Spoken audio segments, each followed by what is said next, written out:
December 27th, 2003.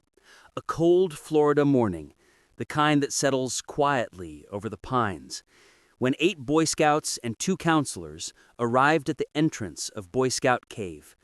Among the group were 2 friends, 15-year-old Michael Shiro and 16-year-old Javik Henderson, both thrilled at the idea of squeezing through the cave's legendary crawlways. The counselors stayed behind at the entrance. The passages inside were far too tight for them to navigate. So the boys, buzzing with energy and armed with 9 flickering flashlights, ducked into the darkness on their own. Inside, the cave swallowed every sound. Their breathing echoed. Their lights trembled across the limestone walls, and every movement pushed them deeper into a world where time felt frozen. After nearly an hour, they reached one of the cave's most unforgiving features, a razor-sharp turn locals called the Hairpin. It was barely wide enough for a single body to slip through. Michael pushed forward first, determined to lead. Henderson followed, but as he tried to angle himself around the curve, the rock pinched him tight like a clamp. He tried to shift forward, backward, sideways, but nothing budged. Panic crawled up his spine as his chest tightened against the stone. Michael squeezed back toward him, trying to help, but the narrowness only made everything worse. The cave scraped their skin raw, and every small motion sent pain shooting through Henderson's ribs and hips. The rest of the boys waited in a wider chamber behind them, their nervous whispers echoing off the stone. Minutes stretched into an hour. Henderson twisted in agony, wedged in a position no human body should be in.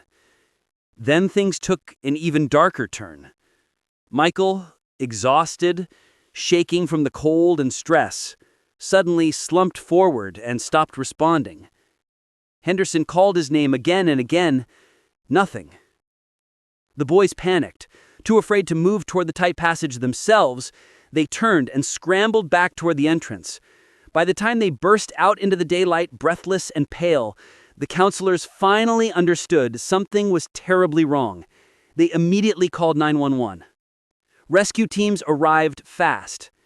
The severity of the situation hit them the moment they entered the cave. The air was frigid, the boys were trembling, and every second counted.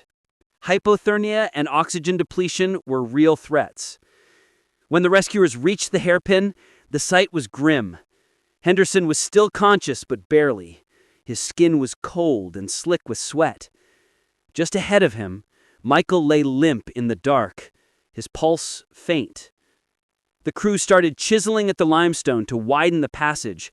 Every strike sent a booming echo through the cave and showered dust over the rescuers. It took over an hour before they could free Henderson. He burst into tears as they pulled him out, his body stiff from cold and pain. Wrapped in a thermal blanket, he was guided back through the twisting corridors towards safety. Then came Michael. 2 more grueling hours passed before the rock finally gave them enough space to pull him free. His body was cold, lifeless looking, but his pulse was still there, weak but fighting. They secured him in a harness and inched him toward the surface, careful not to jolt his fragile state. When the team finally emerged from the cave with the boys, medics rushed forward. Henderson was shaken but conscious. Michael, still unconscious, was treated for severe hypothermia. It took him a full day to wake up. But somehow, against the cold, the darkness, and the crushing stone, he survived too.